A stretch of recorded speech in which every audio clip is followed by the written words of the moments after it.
It's average. దళపతి విజయ్ చివరి movie Jana Nayagan తెలుగులో జననాయకుడిగా release అయింది.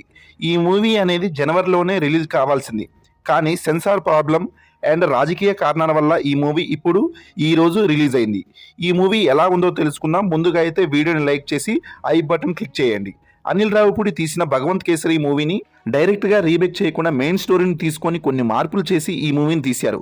భగవంత్ కేసరి కథ మీ అందరికీ తెలిసిందే కదా. హీరోకి ఎంతో సాయం చేసిన జైలర్ కూతుర్ని పెంచి ఆ అమ్మాయిని ఎలాగైనా సరే ఆ ఆర్మీ ఆఫీసర్ చేయాలని కోరికతో భగవంత్ కేసరి ఏం చేశాడన్నదే కథ. భగవంత్ కేసరికి ఒక ఫ్లాష్ బ్యాక్ కూడా ఉంటుంది. ఇందులో కూడా విజయ్కి ఒక ఫ్లాష్ బ్యాక్ ఉంటుంది.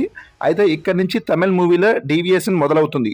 స్టోరీ ఒకవైపు కాకుండా వేరే వైపు వెళ్తుంది. విజయ్ ఫ్లాష్ బ్యాక్ స్టార్ట్ అయిన దగ్గర నుంచి ప్రకాష్ రాజ్, బాబీ డ్యూయల్, ప్రియమణి, నాజర్ లాంటి క్యారెక్టర్లు వస్తాయి.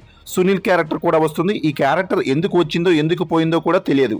ఈ క్యారెక్టర్ వచ్చిన తర్వాత కథ ఎక్కడికో వెళ్తుంది. ప్రకాష్ రాజ్, విజయ్ మధ్య వచ్చే సీన్స్ అయితే చాలా ల్యాగ్ ఉన్నట్లు అనిపిస్తుంది, సాగదీసినట్లు అనిపిస్తుంది.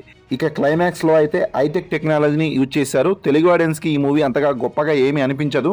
అనిరుద్ధ్ అందించిన బీజిఎం బాగుంది, చాలా వరకు మూవీని సేవ్ చేసిందని చెప్పుకోవచ్చు. డిఓపి బాగుంది, గ్రాఫిక్స్ కూడా తెలిసిపోతుంటాయి.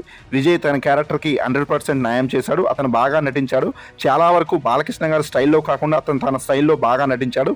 పూజా హెగ్డే క్యారెక్టర్ కూడా చాలా బాగుంది. ఇక మమిత పోషించిన క్యారెక్టర్ అయితే రొటీను. తెలుగులో శ్రీలీలకి క్యారెక్టర్కి ఉన్నంత వెయిటేజ్ అయితే తమిళ్లో లేదు. ఎడిటింగ్ ఇంకాస్త చేసి ఉంటే బాగుండేది అనిపించింది. యాక్షన్ కొరియోగ్రఫీ అయితే మరీ ఓవర్గా అనిపించింది. ఓవరాల్గా చూసుకుంటే ఇది ఒక below average movie. Bhagavanth Kesari movie అయితే చాలా వరకు బెటర్ అనిపించుకోవచ్చు. తెలుగు వాళ్ళకైతే ఈ మూవీ అంతగా నచ్చదు, తమిళ వాళ్ళకైతే బాగానే అనిపిస్తుంది. ఈ మూవీకి నేను ఇచ్చే రేటింగ్ వచ్చేసి 2.5 అవుట్ ఆఫ్ 5. ఒకవేళ మీరు మూవీ చూస్తుంటే మీకు మూవీ ఎలా అనిపించింది అన్నది కామెంట్ చేయండి. ఈ వీడియో నచ్చినట్టయితే ఒక లైక్ చేయండి. అదేవిధంగా మన ఛానల్కి ఎవరైనా కొత్త వాళ్ళు వచ్చి ఉంటే వెంటనే మన ఈ ఛానల్ని సబ్స్క్రైబ్ చేసుకొని బెల్ ఐకాన్ అనేది ఆన్లో పెట్టుకోండి. అదేవిధంగా ఈ వీడియోని లైక్ చేసి కింద వచ్చే ఐ బటన్ కూడా క్లిక్ చేయండి. ఎందుకంటే మీరు ఐ బటన్ క్లిక్ చేయడం వల్ల ఈ వీడియో అనేది కొంచెం మందికి సజెషన్ అవుతుంది. Thanks for watching. జై